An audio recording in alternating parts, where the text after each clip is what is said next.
Më pëlqen lënda gjuhë, matematik, histori. Më pëlqen shumë ditoria. Gjuha dhe matematika. Më pëlqen dhe matematika, edhe italishtja. Historia.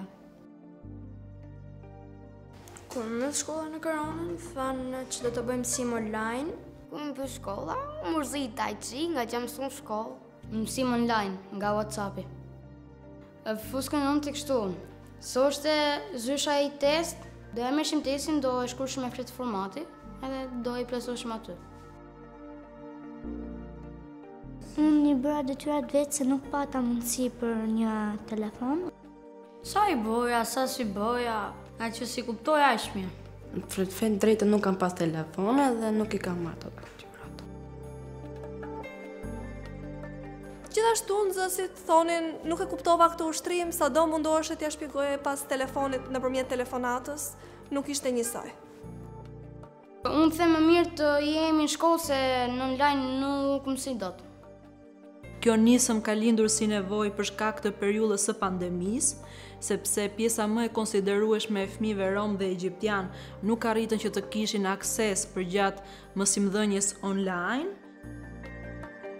Në Skullbi janë të para përgatitura temat mësimore nëpërmjet mësuesve specialist dhe ato janë të mirë realizuara, janë të realizuara në kohë jo pandemie, por të përgatitura me kohën e mjaftueshme nga njerëz tepër të zot të secilës fushë.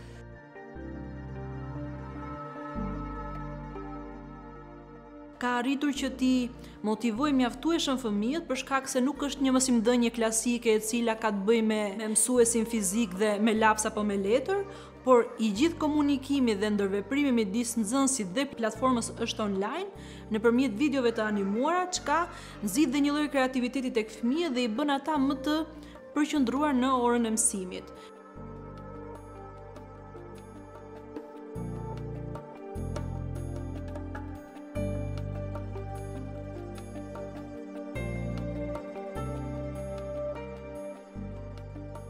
Ne kemi arritur të kuptojmë që ka disa fëmijë të cilët kanë ardhur me një nivel goxha të ulët arsimor dhe angazhimi i tyre në këto seanca që janë zhvilluar na ka bërë të kuptojmë që ata kanë një evolim shumë të mirë të nxënit.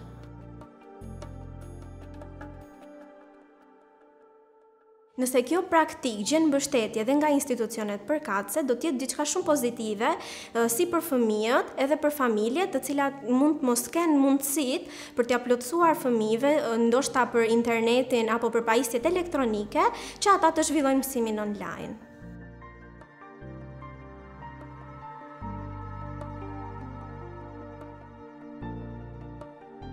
Unë mendoj që edhe kur shkollat i kthehen normalitetit, mundësimi i infrastrukturës që fëmijët e komunitetit në nevojë të vazhdojnë të dëgjojnë mësimet online është goxha efektiv, pasi jo vetëm do të mundësonte që ato të mund të shmangnin vështirësitë që kanë hasur gjatë mësimeve në klasë, por do t'i rriste edhe dëshirën në mënyrë që të vazhdonin më para me arsimimin e tyre.